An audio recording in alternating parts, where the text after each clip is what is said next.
My daughter-in-law slapped me in the middle of the wedding and screamed, "Give me your house keys!"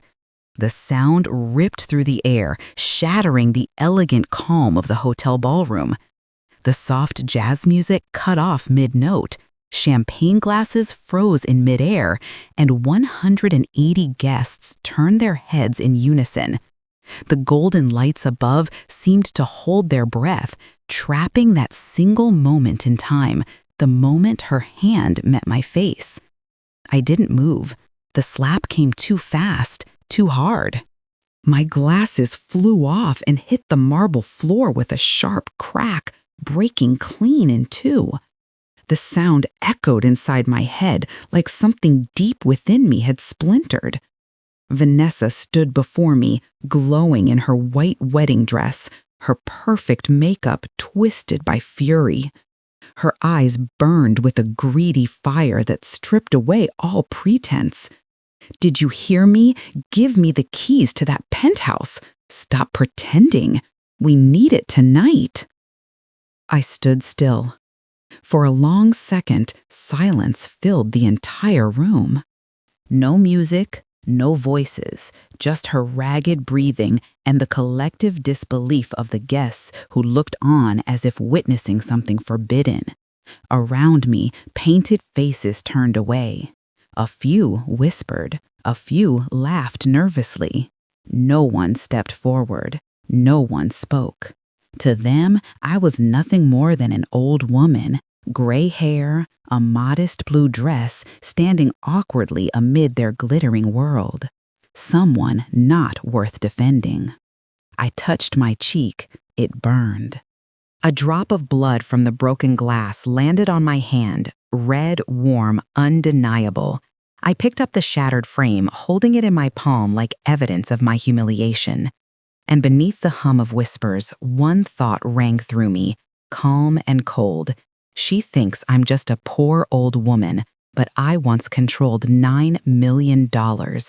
No one heard it, but I did, and I knew I had just woken up. I looked across the room. My son Marcus stood frozen a few feet away. His eyes avoided mine, his head bowed. Not a word, not a gesture.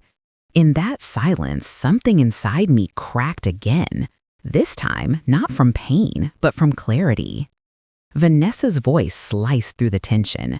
"You can't live alone forever. Stop clinging to that apartment like it's your life." I didn't answer. I only looked at her long enough for her to shift uncomfortably. Because there are gazes that say more than words ever could. In mine, she must have felt it, the storm that was quietly forming. I turned away, walking through the white flower arch that lined the aisle. My heels clicked softly on the marble. No one tried to stop me. No one dared. The stairs followed me all the way to the tall doors at the end of the room. When they shut behind me, all the noise vanished. In the hallway, the air was cold and still. I stopped in front of a large mirror. The reflection staring back at me wasn't weak.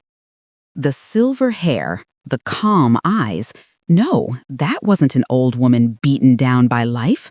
That was the same woman who once sat in a glass office 40 floors above the city, signing multi-million-dollar contracts without flinching. "Stay calm, Evelyn," I whispered to myself. "Stay calm." I took out my phone.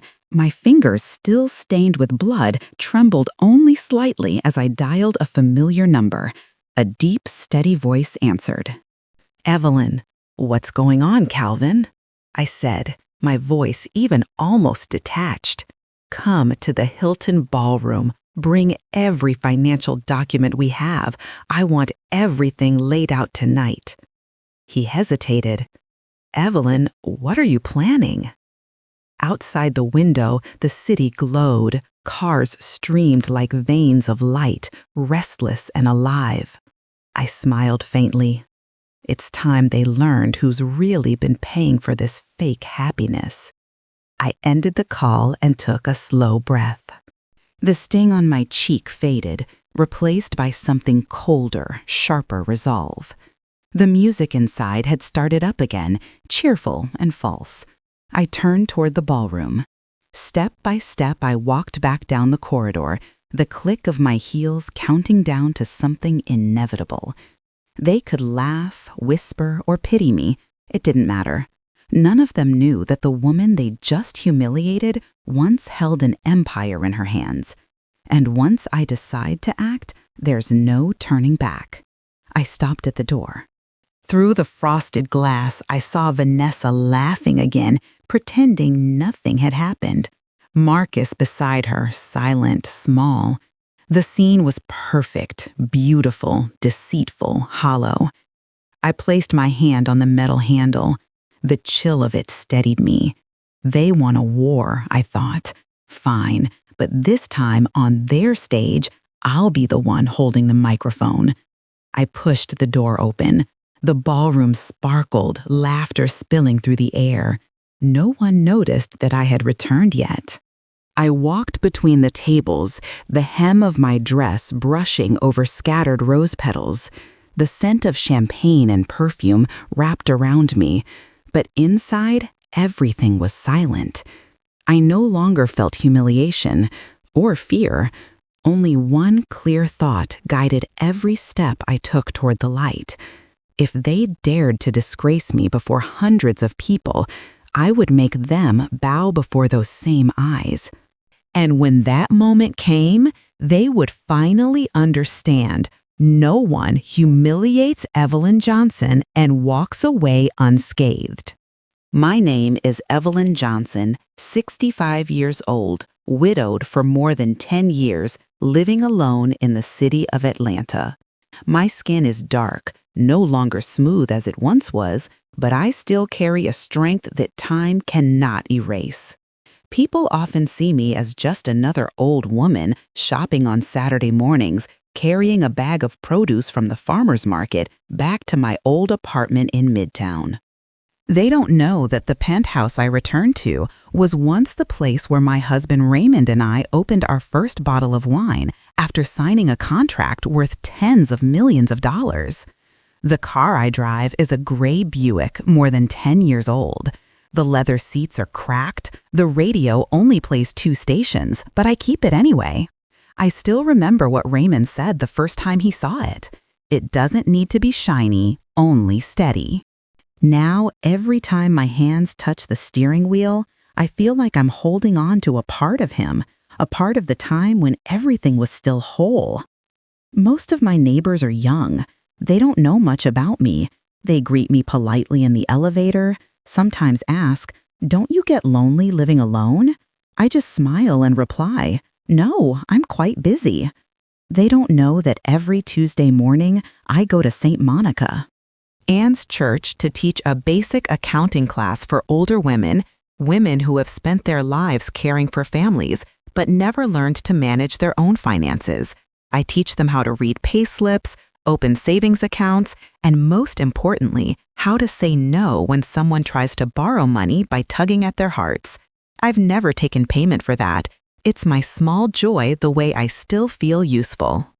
I once told them, and perhaps told myself too, I choose to live simply, not because I'm poor, but because I'm at peace.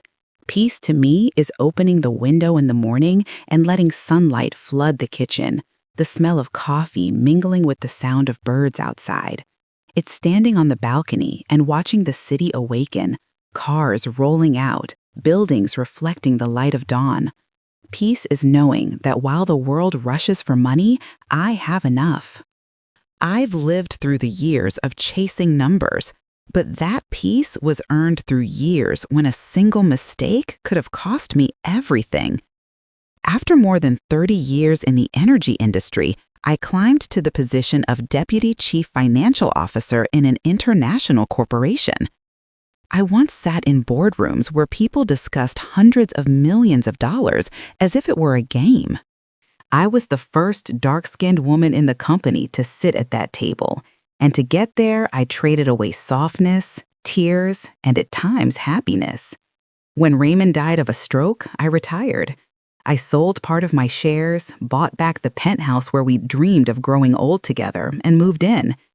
There's enough money in the bank for the rest of my life, but I told no one. Not even Marcus, my only son, knows how much I still have. To him, I'm just his retired mother living alone on her pension with her old-fashioned routines. Someone once asked me, "Evelyn, aren't you afraid of living alone?" I smiled. Being alone isn't frightening.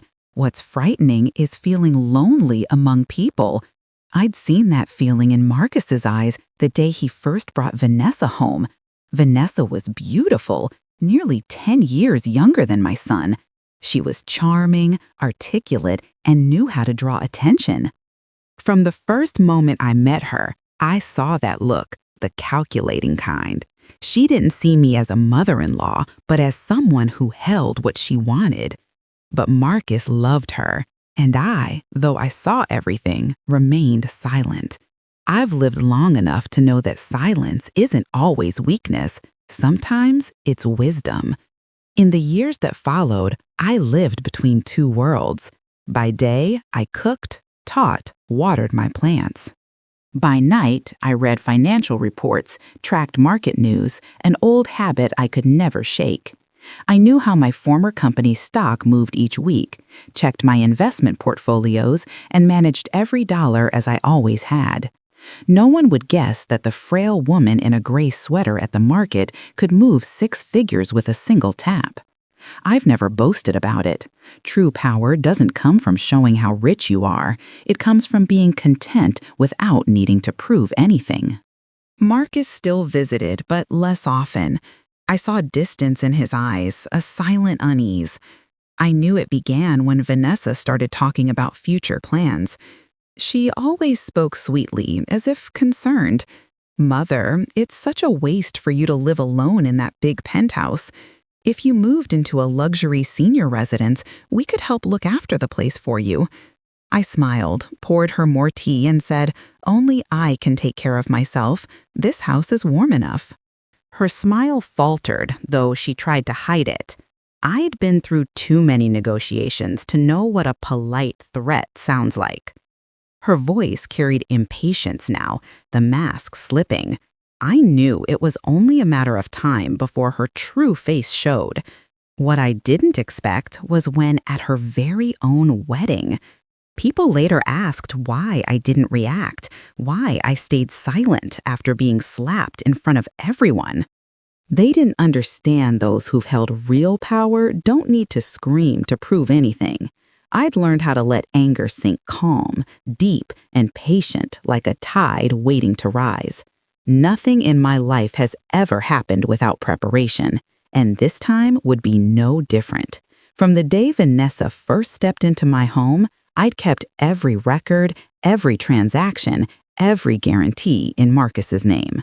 I never fully trusted anyone, not even my son. Not because I was paranoid, but because I understood the value of clarity. I once promised Raymond on the day he died, "Don't worry, I'll never let anyone take what's ours," and I've kept that promise. Outside Atlanta's evening light always paints the skyline gold, warm, and calm. Every time I look out the window, I feel peace. But beneath that peace, I can sense it, the storm approaching. I've tried to live like an ordinary woman, to let my powerful past sleep. But one slap from my daughter-in-law awoke it all. I realized peace is never permanent. It lasts only until someone tries to take your dignity. And when that happens, I will not stay silent. I don't know exactly when I decided to act. Maybe when I saw Marcus lower his eyes, or when I heard the sound of glass shattering. But I knew one thing for certain. The woman they thought was silent has returned. And this time, the world will remember my name, Evelyn Johnson. I remember very clearly the first evening Vanessa stepped into my penthouse. She walked around the living room, her eyes skimming each detail. The leather sofa, the oil painting on the wall, and especially the panoramic view of Atlanta, framed by the large glass window. The city lights reflected on her face, and in that look, I saw not admiration, but calculation. Vanessa sat down, smiling sweetly, poured me a cup of chamomile tea in a voice as soft as silk. Mother, at your age, you should be resting somewhere with care. This penthouse is too large. Living alone must be lonely. Why don't we manage it for you? You could move to a luxury care residence in the suburbs. They have pools and attentive staff. I looked up at her, my smile unchanged, but my eyes cold as steel. Thank you, dear, but I can take care of myself. This house is peaceful enough for me. Vanessa stiffened for a moment, then quickly recovered her cheerfulness, offering a forced laugh and hiding her irritation with a slight shrug. If you say so, but living alone forever isn't good for you. We only want what's best for you. What's best for me? I'd heard that line too many times since then. Each time it was said, it carried a different meaning. No longer concern, but a skillful bait. Marcus sat beside her in silence, eyes glued to his phone. I realized he was no longer the son who used to laugh and joke with me. Since marrying Vanessa, he had begun to change. Her words gradually became their shared decisions. I saw it clearly, but I did not blame him. In life, men are most vulnerable when the person beside them knows how to make them feel valued. Vanessa was very good at that. In the evenings that followed, I often heard Marcus talking about future plans. He said they wanted to buy a new home, start a media company for Vanessa, and borrow a sum to invest. I stayed quiet, listened, and then asked gently, "Do you two really have the means to pay for that?" Marcus smiled and said Vanessa had many advertising contracts. They only needed a small push. I knew he was lying, or at least believing a lie. Vanessa began appearing more often. She behaved as though the penthouse already belonged to her. Sometimes she brought flowers to arrange, sometimes she changed the curtains, even suggesting that I repaint the living room to match a younger energy. I only observed, did not react, but inside, tiny pieces of my peace began to chip away. One evening, while Marcus was away on a business trip, Vanessa came alone. She walked in without waiting for an invitation, poured herself a glass of water, and sat opposite me. "Mother," she began, "I know you used to work in finance, so you understand that assets shouldn't sit idle. If the penthouse were in Marcus's and my name, we could mortgage it to expand the business. Once we have profits, we'll return it to you. What do you think?" I looked up, met her eyes, and said slowly and deliberately, "If this house is in your name and Marcus's, it will no longer be mine." Vanessa's smile died out. Her voice turned hard. "Don't think I mean any harm. I just want to help us grow." I set my teacup down. It made a soft clink. "You don't need to help me, and I don't need anyone managing my home." Vanessa was silent for a moment, then rose. "I understand. Perhaps you're not ready to trust us." Her words sounded like reproach, but carried a hidden threat. From that day, I knew the boundary had been drawn. Marcus began calling less. When I rang him, he'd often say he was busy. I heard hesitation in his voice, and sometimes even fear. I didn't know what he was afraid of, me or his wife, perhaps both. One afternoon, while I was teaching at church, Vanessa showed up unexpectedly with her parents. They invited me to dinner to talk. I knew exactly what they wanted, but I went anyway, wanting to hear how far they planned to go. The dinner took place in a large house, chandeliers glowing, a long dining table, dishes arranged with ceremony, but no one really ate. Vanessa began gently, "Mother, we've discussed it with my parents, and everyone thinks it's unsafe for you to live alone like this. If you transfer the penthouse to us, we promise to take good care of you." I set my knife and fork down and looked around the table. Every eye turned to me as if waiting for me to sign an invisible contract. I smiled lightly. "You worry too much. I am healthy and fully capable of making my own decisions." Vanessa's father cleared his throat and spoke in a soft but firm voice. "We only want what's best for you. But you know, if you fall ill or lose capacity, managing your assets can become very complicated. It's better to transfer them early while you're still well." I fixed my gaze on him, held silence for a few seconds, then asked, "Are you advising me or warning me?" The room went quiet. Vanessa forced a laugh, trying to patch things up. "Mother, don't misunderstand. We're just worried the court may step in if something unexpected happens." That sentence made everything clear to me. They were no longer hiding their intentions. "If you don't cooperate, we could ask the court to declare you no longer of sound mind." Vanessa's words rang out cold and sharp like a blade. I said nothing, only smiled, stood up. "Thank you for the meal. I'm satisfied." And I left without looking back. On the drive home, the rain began to fall. Drops pelted the windshield one by one, thick and heavy. I turned on the radio. An old jazz tune played, but it didn't soothe me as it usually did. Inside me, a wave rose, part sorrow, part chill. I had once believed my child would be grateful for what I'd done. I was wrong. When I arrived home, the familiar scent of old wood welcomed me warm and peaceful. I stood in the living room, looked around, and whispered, "They don't want me safe. They want me gone." The light from the window fell across the wedding photo of Raymond and me. I walked over, placed my hand on the glass. "My love," I murmured, "perhaps it's time I do what we always feared most. Teach our child a lesson." I sat down, opened a drawer, and took out the file I had kept carefully for years. Inside were papers, receipts, account copies, and proof of the transfers I had made to Marcus. Each page was part of a story they did not know I still held. I knew this was only the beginning, but when greed touches one's dignity, the fight is no longer about money. It is about trust, the final boundary I will never let anyone cross.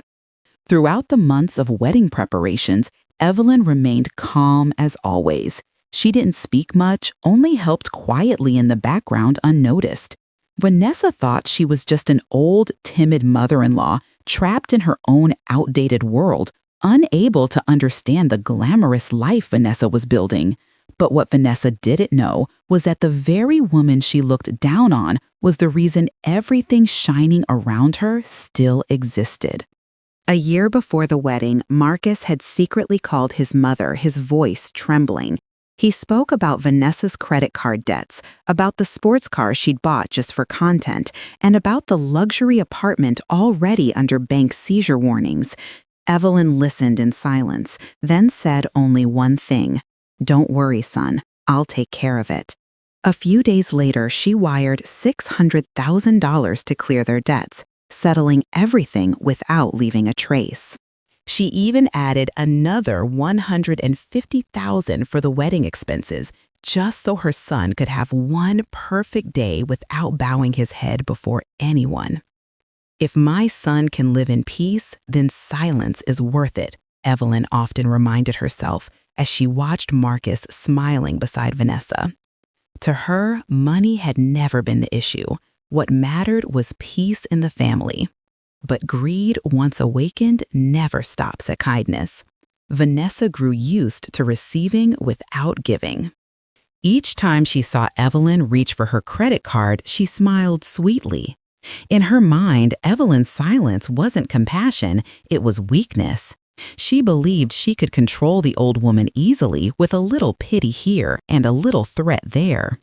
Marcus, lost in photo shoots and sponsorship deals, didn't see that between the two women in his life, a silent war was already unfolding. Evelyn, however, understood perfectly. She wasn't foolish. She was waiting to see how far Vanessa's greed would go. Some afternoons, sitting alone in her old penthouse, Evelyn would look at a framed photo of Marcus and Vanessa and sigh. Her eyes were sad but steady. She knew her silence wasn't surrender, it was a choice.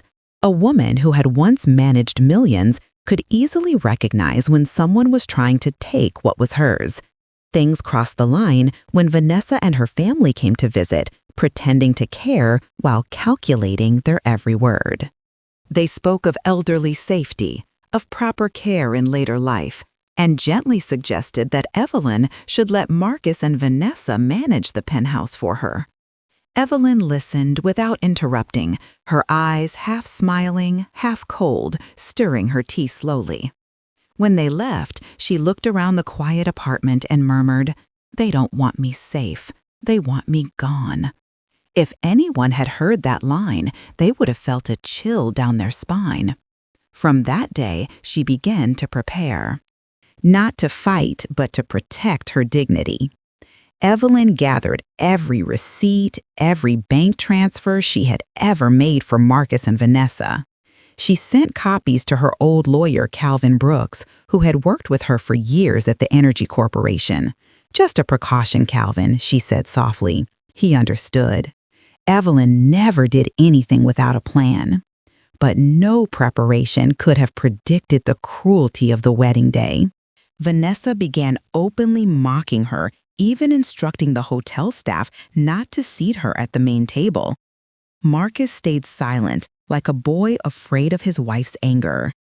Evelyn kept smiling, composed as always, but behind her calm eyes, something was beginning to crack. The night before the wedding, she stood alone before the mirror, wearing a simple blue dress. Her reflection showed the wrinkles of time, but also the marks of resilience. "I've been silent long enough, Marcus," she whispered.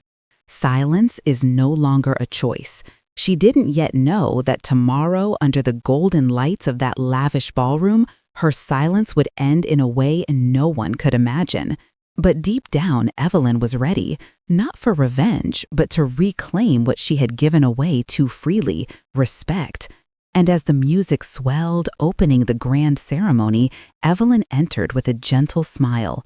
No one noticed that behind her calm gaze, a storm was already gathering, a storm called the truth.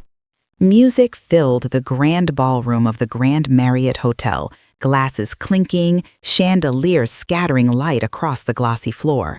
Beneath the brilliance, the bride Vanessa smiled radiantly in her crystal-studded white gown, hand in hand with Marcus.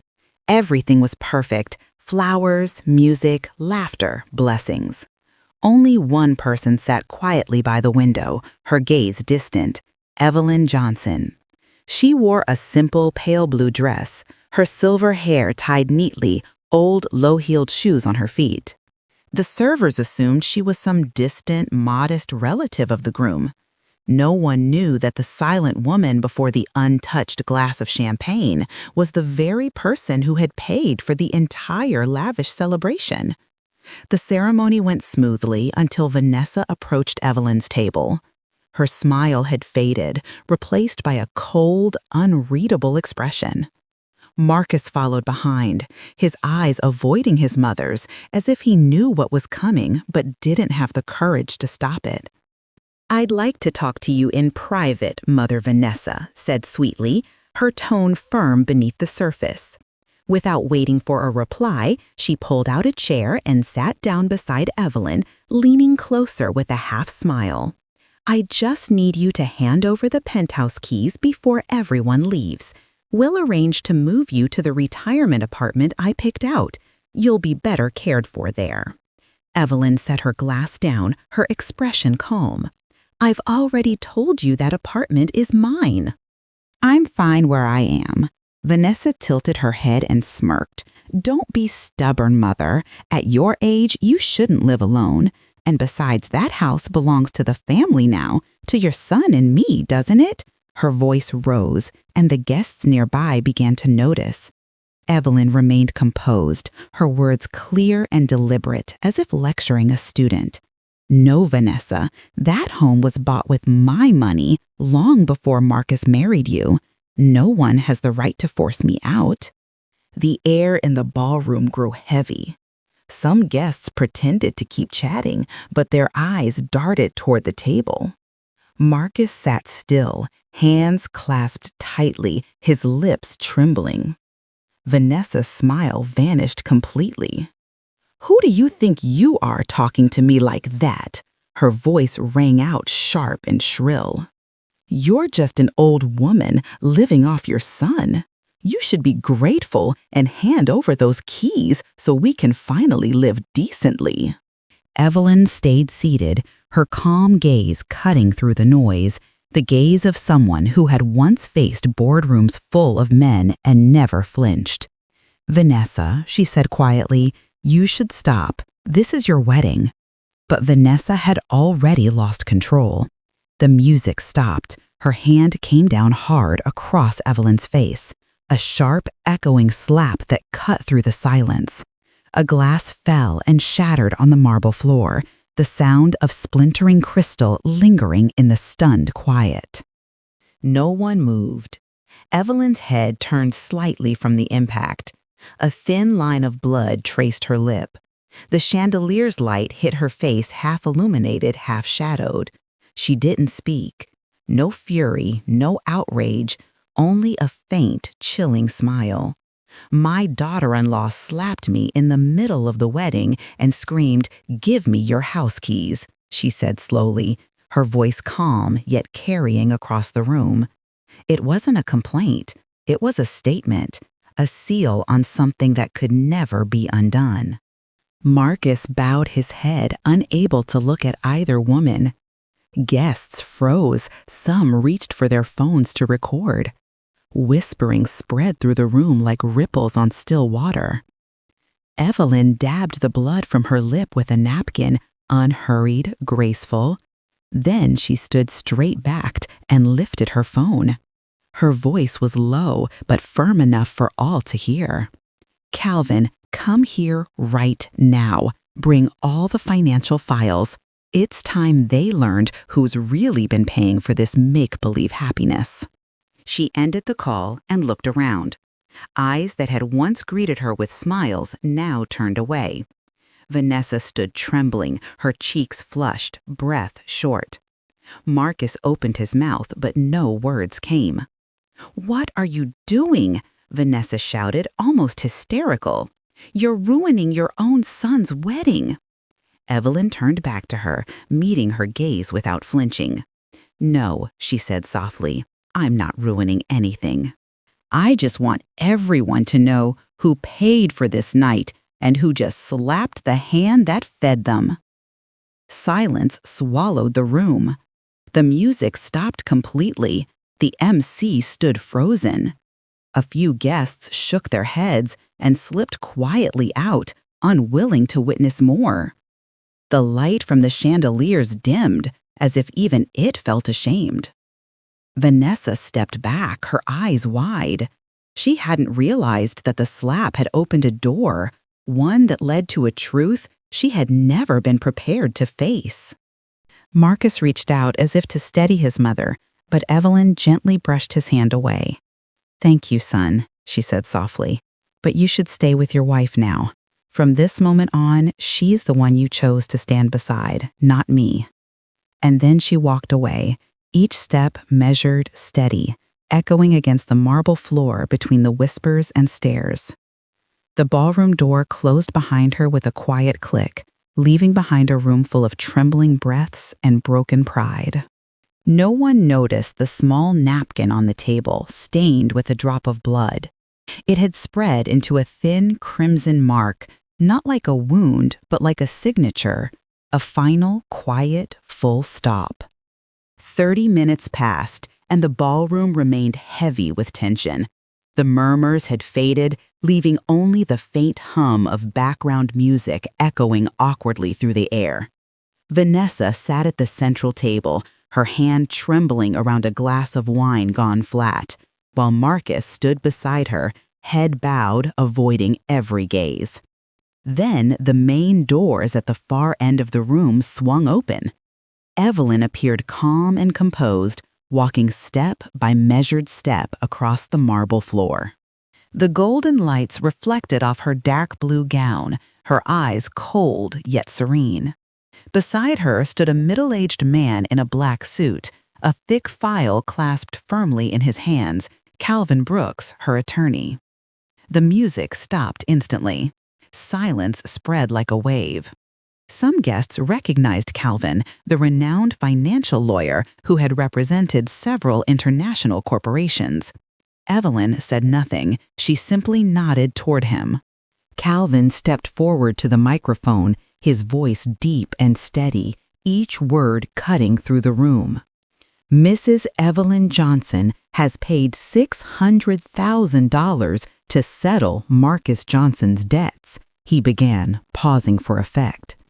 $150,000 for this wedding and $2,500 every month for the past 3 years to support their living expenses. A murmur rippled through the crowd. Shocked faces turned toward each other. Then the room fell silent again. Vanessa's face drained of color. Her lips trembled, but no sound came out. Marcus closed his eyes tightly, shoulders shaking. Evelyn stepped up to the microphone. "You want my penthouse?" she asked, her voice calm, neither loud nor soft, yet it carried through the entire hall. "Fine, but don't forget that house is the cheapest thing I've ever owned." A collective hush fell over the guests. The words sliced through the glossy illusion that had wrapped the night. Evelyn turned her gaze toward her son, then to Vanessa, her tone slow, deliberate, yet sharp as glass. "I stayed silent when you humiliated me. I stayed silent when you called me outdated, irrelevant. I stayed silent when you pushed me out of my own family. But tonight, right here, I will stay silent no more." Vanessa stumbled backward, her chair crashing loudly onto the floor. You're lying. You have no proof." Calvin opened the folder, pulling out a stack of documents stamped and signed. "All receipts, transfers, and bank statements are here. From Mrs. Evelyn Johnson's personal account at Fulton National Bank. I personally verify their authenticity." A few guests stepped closer, scanning the bold figures printed across the pages. Not a word was spoken. The air grew heavier. Vanessa's breathing turned shallow and frantic. Evelyn stood tall, holding the microphone like someone who had just reclaimed her power. "I once believed that love and forgiveness would keep her family whole, but I was wrong. Love doesn't mean letting people trample you. I bought peace with money, and now I'm buying it back with the truth." Every eye was fixed on her. Then a single pair of hands began to clap. Another followed, and then more. The applause grew, spreading like a quiet storm. Evelyn bowed her head slightly, her expression steady, resolute. "I don't need anyone's pity," she continued. "Just remember, simplicity doesn't mean insignificance. I worked 40 years for every dollar I have, and you threw away my trust for a piece of property." Calvin closed the folder and whispered something to the hotel management. A staff member approached Vanessa's table and spoke softly. "Ma'am, the financial guarantor for this event has just withdrawn their sponsorship. We'll need immediate confirmation of payment." Vanessa froze. The glass in her hand slipped and shattered on the floor. The room fell still again. Evelyn turned, walking slowly toward the exit, then stopped, her final words echoing across the hall.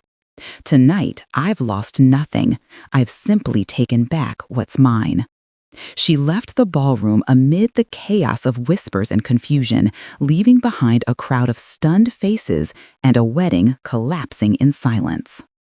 In that moment, everyone understood the woman who had been slapped in front of them wasn't just an old lady. She was the only one who still had her dignity. The air inside the ballroom was heavy as molten iron. The crystal chandeliers still shimmered from above, but their light now only reflected off faces filled with confusion and disbelief. The music had long stopped. All that remained were the whispers of guests trying to piece together what had just happened. Among the shattered glass and scattered petals on the floor, Evelyn stood tall, her expression calm and cold. In front of her, Vanessa was breathing hard, eyes wide with fury and fear. The doors to the ballroom swung open. The hotel manager hurried toward the center of the room, clutching a thick folder. He looked around nervously, his voice trembling as he spoke. "I'm sorry, ladies and gentlemen, but we've just been informed by the bank the payment guarantee for this wedding has been canceled. The hotel requires full payment immediately." A wave of murmurs spread across the hall. Some guests gasped, others bent closer to whisper while secretly raising their phones to record. The questions spread like sparks. Canceled? By who? Oh my God, what's going on? Vanessa spun toward Marcus. "Do something, say something." Her voice was sharp, breaking in the silence. Marcus stood motionless, sweat gliding down his temple. His eyes avoided everyone's, fixed instead on the polished marble floor where his shadow tangled with his mother's. The manager's tone hardened. "If there's no payment, we'll have to suspend service and ask everyone to leave." A few staff members began clearing the tables. The clinking of glasses rang out like bitter echoes. Guests started filming openly now, whispering, "This will be all over the internet." Vanessa's voice cracked under the weight of panic. "You're destroying your son's life," she screamed. The words echoed through the vast room like an explosion. Tears streaked her face, her mascara smudging as she choked on the next words. "Don't you understand? If we lose everything tonight, Marcus will have nothing left. Why are you doing this?" Evelyn didn't move. She stood still in the center of the storm, calm, as if she had foreseen every second of it. The chandelier light caught her eyes, making them gleam, soft yet sharp as steel. She met Vanessa's gaze, her voice steady and clear enough for everyone to hear. "I'm not destroying anything. I'm simply stopping paying for an illusion." The sentence sliced through the air like a blade. Silence fell. 1 second, 2. Then hundreds of eyes turned toward Vanessa. She froze, her lips trembling, eyes wide in disbelief. At the corner of the room, Marcus slowly lowered his head. His face had gone pale. His hands tightened into fists. Then he suddenly dropped to his knees under the harsh white light. His breathing mingled with the collective gasp of the guests. No one dared to speak. Evelyn looked at her son. No anger left, only exhaustion and sorrow. She took one step closer, stopping just short of him. Her voice was soft but carried through the hall. "You've let someone else decide your mother's worth, Marcus." A few guests quietly rose and slipped away. Others bowed their heads ashamed, as though they had witnessed something too intimate to behold. Vanessa screamed again, her voice cracking between sobs. "No, you don't understand. She's doing all this to humiliate me." But no one answered. The ballroom doors opened, letting in a cold gust of night air that rustled the white ribbons on the tables. Evelyn turned and walked away, the sound of her heels echoing steadily across the marble floor. Behind her, Vanessa collapsed, while Marcus stayed kneeling, head bowed, fists clenched. There were no more cheers, no more music. Only a heavy silence and one sentence that lingered in every mind present. "I'm simply stopping paying for an illusion." That was the moment the illusion collapsed and truth finally stood up, cold, merciless, and magnificent. The next morning, what had happened at the wedding was no longer just the memory of a chaotic night. The entire city of Atlanta woke up to the same video spreading across social media. Over 2 million views in 12 hours, thousands of comments, hundreds of online headlines screamed, "Bride slaps mother-in-law at her own wedding." But the mother-in-law's response leaves the room in stunned silence. People replayed the clip endlessly, pausing at the moment Vanessa raised her hand, the spotlight catching Evelyn's calm face, then jumping to the scene where she returned with her lawyer, her voice steady as the room fell silent. "You want my apartment? Fine. But don't forget that apartment is the cheapest thing I've ever owned."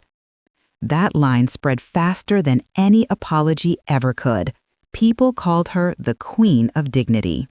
A woman humiliated in her son's wedding, yet she stood tall, neither crying nor shouting, using only the truth to strip away all deceit. Those who once mocked Evelyn for her modest clothes now called her a symbol of strength. Meanwhile, Marcus and Vanessa were drowning in the storm of public backlash. Brand partners began canceling contracts. Companies removed Vanessa's image from their campaigns. People reshared her old glamorous videos, comparing her radiant smile with the moment she screamed at the wedding. "It's terrifying to see greed caught on camera," one comment read, "and even sadder to watch someone lose themselves over a house." Marcus was suspended from work, the board citing reputational concerns. He tried to reach his mother, but Evelyn remained silent. No scolding, no message. That silence unsettled him more than any anger could.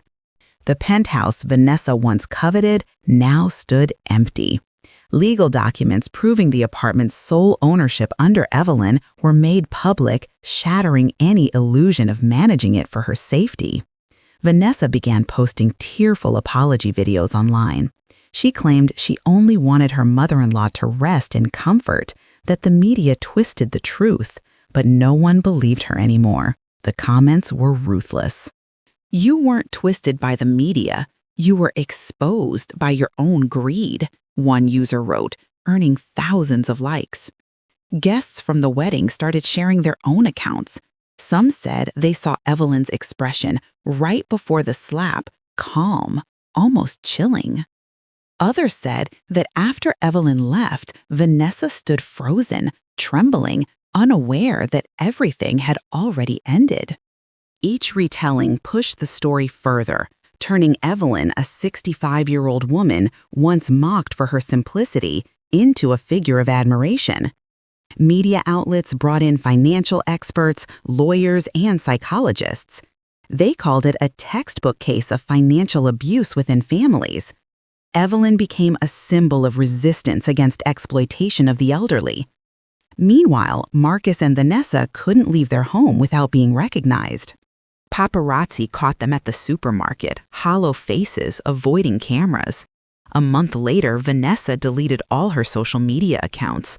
Marcus left the city. They sold the wedding car, the jewelry, but it wasn't enough to cover their debts. People who once admired them now only sighed. They had everything, someone said, but lost it all because they forgot the most important thing: respect. Evelyn stayed silent. She didn't answer interviews, didn't give statements.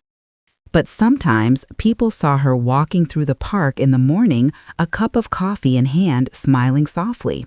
Someone greeted her once and she simply nodded. "I didn't destroy anything," she had said at the wedding. "I just stopped paying for the illusion." And it seemed the world finally understood.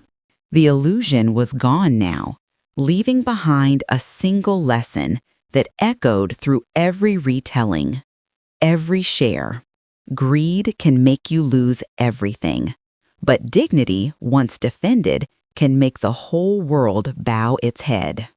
The studio lights shone down, catching the silver glint in Evelyn's hair. She sat between two well-known talk show hosts, facing an audience of hundreds, and the cameras trained on her. The story of the mother humiliated at her own son's wedding and the stunning way she reclaimed her dignity had spread across the nation. Online, people called her the Queen of Dignity. But to Evelyn, this wasn't victory. It was simply the aftermath of a storm she had never wanted to start. The host asked, "Do you regret it, Mrs. Johnson, making your son lose everything?" Evelyn was silent for a few seconds. She looked down at the table, gently turning the scratched silver ring on her finger. "I regret letting things go too far," she said slowly, "but I don't regret standing up. If I'd stayed silent one more time, they would have believed my patience was something they were entitled to." The room went completely still. Evelyn lifted her gaze, calm but steady. "I forgive, but I never forget, because sometimes losing your child doesn't hurt as much as losing your own self-respect." The audience erupted into applause. Some older women in the crowd began to cry. After the show aired, letters poured into the network. Some came from mothers whose children had taken all their savings, others from widows forced to sign away their homes. They wrote that Evelyn's story gave them the courage to say no. Evelyn read each letter with a heavy but clear heart. She realized what she had done was no longer just about one family. It was about thousands of women like her. A few months later, she founded the Evelyn Foundation for Financial Freedom. The first office was a small room in downtown Atlanta, smelling of fresh paper and sunlight. On the wall, she hung a black and white photo of herself back when she was a chief financial officer, beside a wooden plaque engraved with the words, "No one has the right to put a price on your self-respect." Each day, Evelyn and her small team helped women who had been financially exploited by children, ex-husbands, or relatives. They provided legal advice, taught asset management, and most importantly, helped them rebuild trust in themselves. Evelyn was no longer the elderly woman slapped at her son's wedding. She was a guide for those who thought they were powerless. Across social media, her quote spread everywhere. "I didn't seek revenge. I simply stopped paying for illusions." Interviews, conferences, and workshops carried her message across states. A major financial corporation offered to sponsor her foundation, but Evelyn only smiled. "I don't need them to buy goodwill," she said. "I just need the truth to stay protected." One evening, as the sun sank behind the glass buildings, Evelyn received a message from Marcus. "Mom, I'm sorry," it read. She stared at the screen for a long time without replying. The pain was still there, but it no longer cut deep. She knew forgiveness didn't mean forgetting. It meant freeing herself from the prison of the past. Later that night, when everyone had gone home, Evelyn walked down the quiet hallway of the office. A stack of papers was left open on the table, the title bolded, "Financial Independence Program." She smiled softly and kept walking. Her heels echoed on the marble floor, steady and strong like the heartbeat of someone who had weathered every storm. Outside, the air carried the faint scent of jasmine, the same scent that reminded her of the days when Marcus was little, running through the yard shouting, "Mom!" The memory was still there, but it no longer chained her. Evelyn looked up at the night sky and whispered, "Marcus, I forgive you." Then she turned back, her eyes clear and resolute. Her life had entered a new chapter, one of justice and awakening. Not just for herself, but for every woman learning to stand tall again. Because for Evelyn, the greatest victory was never about bringing someone down, but about helping others rise, just as she once did. 2 years had passed since that stormy wedding night. Atlanta remained as lively as ever, but when people mentioned the name Evelyn Johnson, no one remembered the image of a mother being slapped by her daughter-in-law in front of a crowd. They remembered her as a symbol, a woman who stood up when humiliated, not with shouting, but with the calm grace of someone who once commanded an entire financial empire. Her story spread across America, appearing on morning shows, senior rights forums, and even in business ethics courses. People called her the Queen of Dignity. Evelyn never cared for the title, but she understood that sometimes the world needed a real face to remind it what self-respect truly meant. After her story went public, many older women reached out to her. Some had their assets stolen by their children, some were pressured to sign away their homes, and some simply wanted to know how to say no without being called selfish. Evelyn listened with a gentle gaze like a mother, yet her voice carried the steadiness of someone who had weathered every kind of storm. "I forgive, but I never forget," she said during a televised talk show. The light softened against her lined face, but her eyes remained bright. Because sometimes losing your child hurts less than losing your own self-respect. The studio fell silent. A young woman in the audience began to cry, whispering, "Thank you." Evelyn went on to establish the Evelyn Foundation for Financial Freedom, dedicated to helping middle-aged and elderly women manage their finances and protect themselves from being exploited by relatives or organizations. She hosted workshops, invited lawyers and psychologists, and helped those women who had long been told they were weak reclaim control of their lives. When asked why she chose to do this at nearly 70, Evelyn simply smiled. "I used to stay silent, thinking peace could be bought with patience, but I learned that silence in the face of injustice only teaches others that they have the right to continue." Marcus, her son, eventually returned after years of living quietly. He looked thinner, older. He came to see her one autumn morning as she watered her lavender plants on the balcony. They stood in silence for a long while, listening only to the sound of water and the wind slipping through the windows. Marcus lowered his head and whispered, his voice rough, "I'm sorry, Mom." Evelyn only nodded. She said nothing more. In her eyes, there was no anger left, only understanding and a quiet sadness. Vanessa had vanished from the social media spotlight. No one saw her live streaming luxury handbags or advertising extravagant parties anymore. Some said she had moved to another city, living quietly. Others claimed she had divorced. Evelyn didn't care. To her, that chapter was closed, like a storm that had passed, leaving the sky clearer than before. The old penthouse remained her home. But now it was no longer a symbol of power or wealth. It was a place of peace filled with memory and contentment.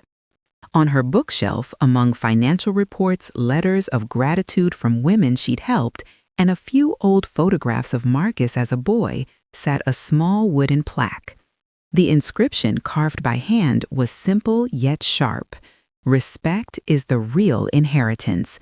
Famza la taisan tatsu." Every morning, as sunlight streamed through the window and glimmered across those words, Evelyn smiled. She had lost many things, her son, her family, her comfort, but in return, she had found herself. And in this world, that is the one possession no one can ever take away. Evelyn's story did not end in revenge, but in a quiet reminder to everyone, never let anyone judge you by appearances. True strength is not found in your wallet, but in the dignity you defend to the very end.